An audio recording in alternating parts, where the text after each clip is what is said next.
Nous recevons sur notre plateau M. Labidi Naba, il est président de l'Observateur sans frontières. M. Labidi, bonsoir et bienvenue.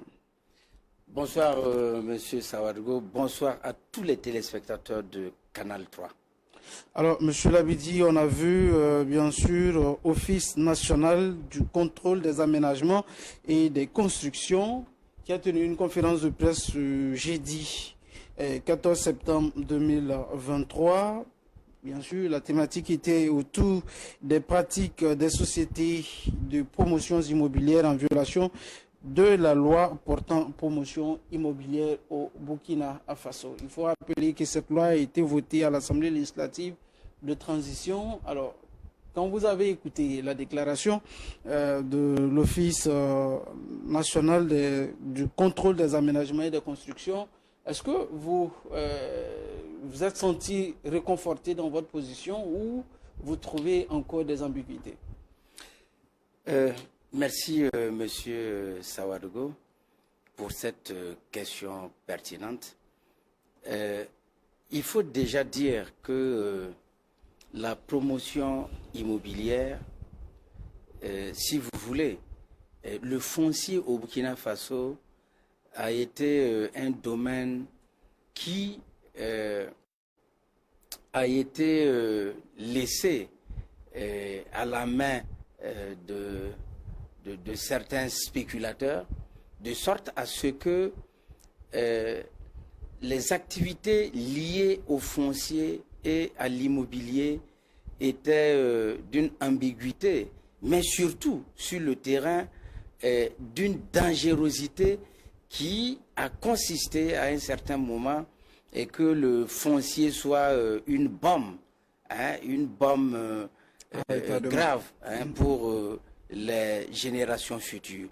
Ainsi, le 20 juin 2023, à l'ALT, il faut vous rappeler qu'il y a eu justement cette plénière où tous les députés ont adopté la nouvelle loi sur la promotion immobilière. Donc, on ablatait dans cette loi-là la possibilité du foncier. En général, les gens s'adonnaient au foncier, donc prenaient des hectares, les parcellaient, les vendaient, ils construisaient, comme un ministre l'a dit, ils ne pouvaient même pas construire de poulailler.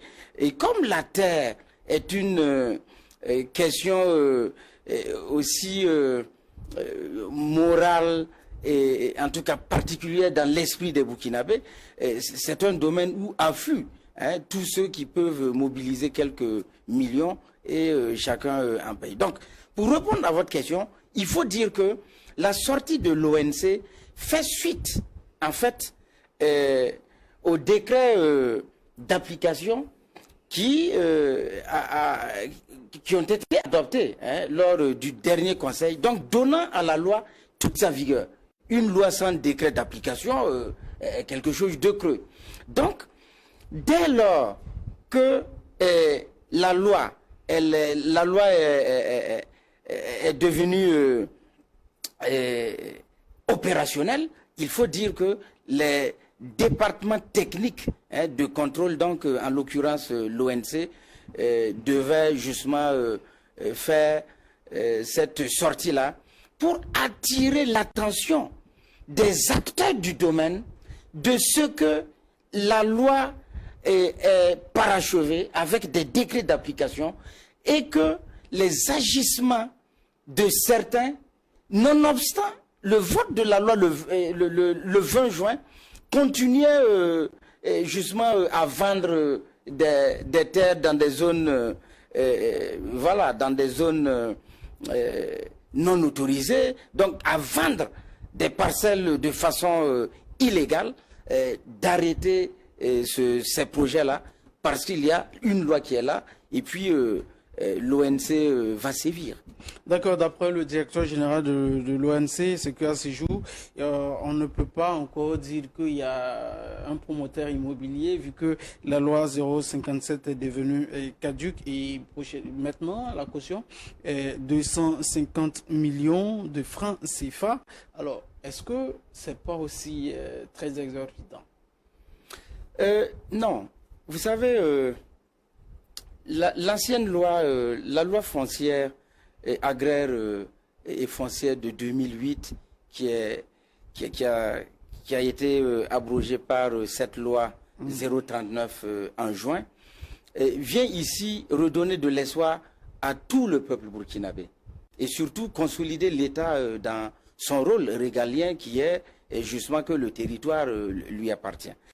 Alors, il faut dire que désormais, pour être promoteur immobilier, il faut avoir mobilisé cette caution de 250 millions qui va dans un compte spécial en vue justement des aménagements et en tout cas de ce qui est lié à ce que le promoteur aurait mis en place, voilà, comme produit immobilier. Projet immobilier. Voilà, oui, même produit, puisqu'il a le projet immobilier, après c'est validé, et il devra construire des logements pour les vendre. Ce n'est plus des terres qu'on vend. Donc, à ce niveau, bon, l'État doit avoir des moyens pour essayer de gérer un certain nombre de choses, pour accompagner. Voilà. Donc, pour répondre à votre question, la caution de 250 millions, je dirais même que c'est le montant acceptable en la matière pour permettre non seulement de protéger le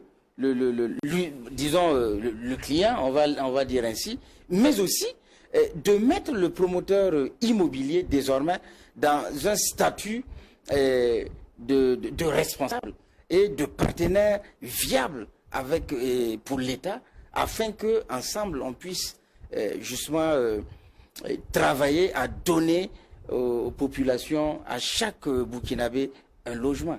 D'accord. Ça va que tous ceux qui détenaient des papiers, je veux parler des agréments, des agréments issus de la loi 057 de 2008, aujourd'hui ils sont devenus caducs. Donc du coup, c'est qu'il n'y a plus de promoteur immobilier à ce jour, jusqu'à ce qu'on ait des personnes qui vont venir déposer la somme de 250 millions pour retirer, pour faire de nouveaux retraits d'agrément. Tout à fait. Je pense que dans l'ancienne loi où on avait fait l'amalgame entre l'immobilier et le foncier, et amenant justement ces acteurs-là à se ruer sur le foncier, chose facile pour n'importe quel kidam, voilà, d'aller tracer et dire, voilà, 250 mètres carrés, ça fait 2 millions. Les gens accourent, on encaisse, et puis bon, après, mais voilà, des terrains, des champs de culture, tout y est passé, hein. On a tout parcellé, même des montagnes. Même des montagnes ont été parcellées pour vendre à des gens, tout simplement par cupidité. Donc, je voudrais dire que, effectivement, aujourd'hui, tous ceux qui pratiquaient ça n'existent plus, puisque la loi a été abrogée. C'est en cela que les gens doivent comprendre. Parce que, bon, c'est une question aussi de pédagogie. Cette loi est abrogée. On ne peut plus faire ce travail. Même si on avait des hectares, même si on avait justement cet agrément n'est plus valable. Désormais, il faut monter un autre dossier et puis mobiliser justement la caution, avoir un autre agrément, et cet agrément-là vous donnera l'autorisation justement de mettre à disposition de vos clients des produits immobiliers, donc des logements. Vous devrez désormais construire des villas, voilà, F3, F4, F5, tout ce que vous voudrez, mais après avoir présenté un projet, et après que justement le terrain, l'espace que vous avez soumis à appréciation à l'État soit validé. Parce que l'État a une projection en termes d'urbanisme. Il y a ce qu'on appelle le plan directeur d'urbanisation. L'État sait, dans 50 ans, qu'est-ce qu'il veut faire dans telle partie du Burkina Faso. Donc, c'est un concours de circonstances qui permettra justement, souvent par anticipation, de donner, de valider tel projet ou tel autre projet dans tel lieu où, voilà, dans Oui, tel mais autre lieu. avant l'adoption de cette loi, il y avait quand même des promoteurs immobiliers qui avaient déjà morcelé, bien sûr, des terrains et qui n'ont pas encore pu construire aujourd'hui. Et cet agrément est caduc et cette loi est caduque. Et du coup, on se demande, alors ceux qui n'ont pas pu avoir les 250 millions, que feront-ils de leur portion de terre? Non, je pense ici que l'État devra peut-être faire un bémol dans le traitement de ces dossiers. Parce que, oui, il y a ce passif qui est là. Il va falloir essayer de voir comment on jugule cette question, de sorte à ce que il n'y ait pas beaucoup de victimes. Car des victimes, on va enregistrer. Parce que l'État, si vous avez suivi, à un certain moment, avait attiré l'attention des populations sur ces achats de terrain. Voilà. À l'époque, il y a eu de la polémique. Mais il faut dire que c'est une mafia qui s'était imposée même à l'État. Voilà. Qui s'était imposée à l'État, de sorte que l'État s'était rabattu sur les populations, et puis voilà. C'est pourquoi nous avons toujours exhorté d'avoir un appareil étatique fort et solide. Et c'était l'avènement de cette transition, dirigée par le camarade capitaine Ibrahim Traoré. Alors, je suis tenté souvent de dire qu'on n'en arriverait pas là, parce qu'il faut du courage, de l'audace, afin de pouvoir justement faire passer une telle loi. Je vous précise que c'est un projet de loi, donc ça vient du gouvernement, donc ça vient d'une volonté politique, et aujourd'hui elle est réelle. Il faut que tous les Burkinabés épient de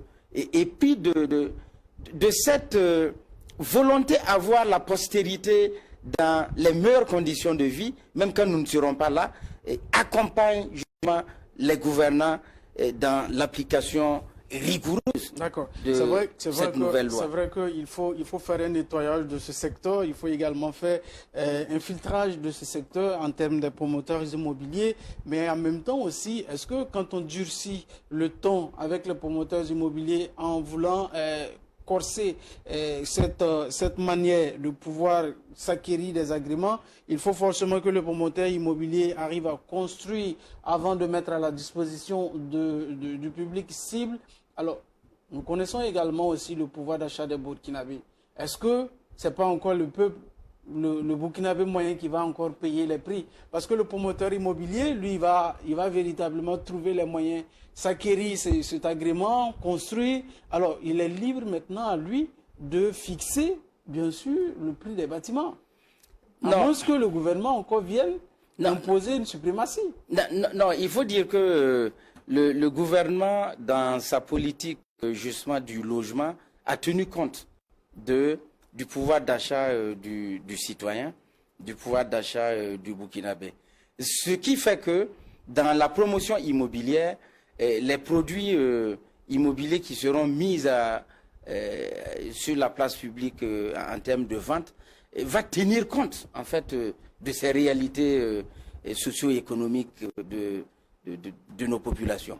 C'est sûr qu'il y aura justement des mécanismes qui vont permettre d'accompagner les promoteurs immobiliers qui auront pu justement remplir toutes les conditions administratives et tout, pour les permettre, avec l'État, de pouvoir mettre sur la place du marché des produits accessibles aux populations.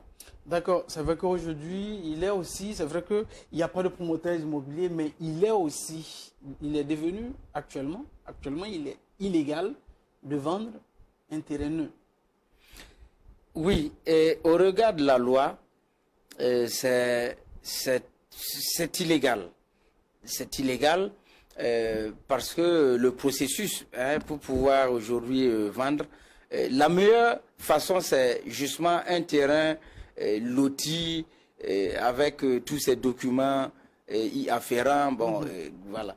Et à ce niveau, il n'y a aucun problème. Mais les terrains issus, justement, de cette promotion, on dirait, hein, promotion foncière d'antan, les populations doivent absolument se contraindre, hein, se réserver, justement, d'aller vers l'achat de ces types de produits-là, parce que c'est purement illégal, tel que les choses ont été démontrées ici. Il n'y a pas d'ancrage, hein, sur un dispositif législatif. Donc en ce moment, l'acheteur se met dans une situation véritablement dangereuse en termes de perte des moyens qu'il a mobilisés pour payer ce terrain. Merci bien, Monsieur Labidi Nava. Le temps également accordé à cette émission est achevé. Vous avez un mot de fin? C'est moi qui vous remercie. Mon mot de fin sera tout simplement que ensemble nous nous mobilisions autour de l'application de cette loi, et parce que le Burkina Faso va se construire par le sacrifice des uns et des autres, dans le sens, hein, de permettre, de donner la chance à tous les Burkinabés, la même chance à tous les Burkinabés, de pouvoir accéder au logement. Merci bien, Monsieur Labidi Nava. Je rappelle que vous êtes président de Observateurs sans frontières. Merci également à vous, fidèles téléspectateurs, qui avez pris le temps de nous suivre. On se donne rendez-vous la semaine prochaine au même canal.